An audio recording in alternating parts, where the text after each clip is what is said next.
Daugavpils otra lielākā Latvijas pilsēta, Eiropas Savienības austrumu vārti.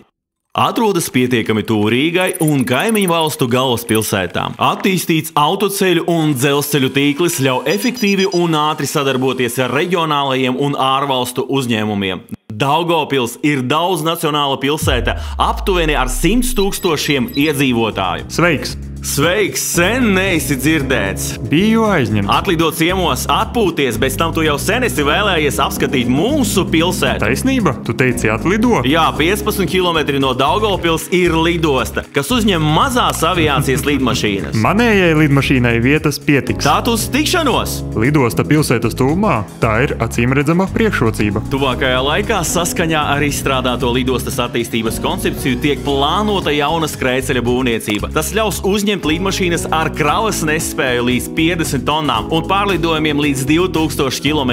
Tiek plānots būvēt pasažieru terminālu, kurā varēs apkalpot 100 pasažierus stundā. Tiks renovēts gaisa satiksmes vadības tornis un perons 3 lidmašīnu stāvvietai. Un kā ir ar lidmašīnām ar lielāku kravas nespēju? Tas jau ir lidostas attīstības otrais posms. Lai uzņemtu tādas klases lidmašīnas, skrējceļa garums tiks pagarināts līdz 2300 metriem. Tāpat arī tiks paplašināts pasažieru termināls 300 pasažieru apkalpošanai. Un kā ar lidostai pieguļošo teritoriju? Šeit ir vairāk kā 300 hektāri brīvās teritorijas, pietiekoši daudz vietas rūpnieciskajiem objektiem, noliktavām, transporta objektiem. Skat 2,5 km attālumā no lidostas atrodas krustojums ar maģistrālajiem autoceļiem un tikai 500 metru attālumā dzelzceļa līnija, kas savieno Lietuvu, Latviju, Baltkrieviju un Krieviju. Jūs domājat strateģiski. Lidostas attīstība, izdevīgs investīciju piedāvājums. Kā tad? Mums vajag izmantot mūsu pilsētas izdevīgo geogrāfisko stāvokli un esošās industriālās zonas. Esam atbraukuši uz lielāko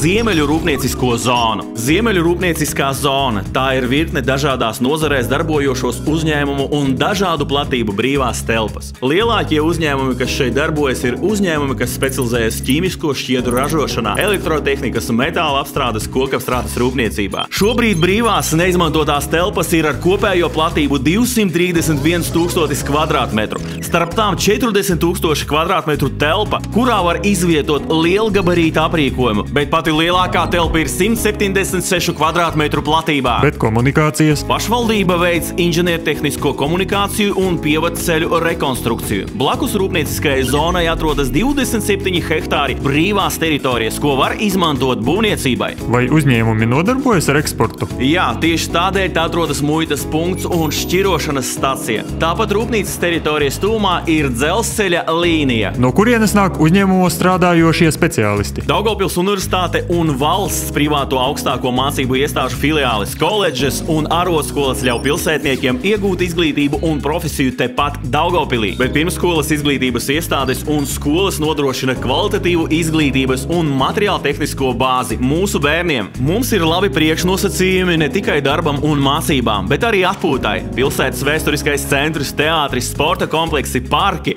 meža atpūtas zona pie ezera. Bet cietoksnis? Protams, tas ir lielākais valsts nozīmes nacionālais arhitektūras piemineklis. Tā teritorijā atrodas Marka Rotko mākslas centrs, kur tu vari apskatīt slavenā ekspresionista un citu mākslinieku mākslas darbus. Pilsēta patiešām ir pievilcīga dzīvošanai un investīcijām. Mēs esam atvērti visiem, kuri gatavi ar mums kopā augt un attīstīties.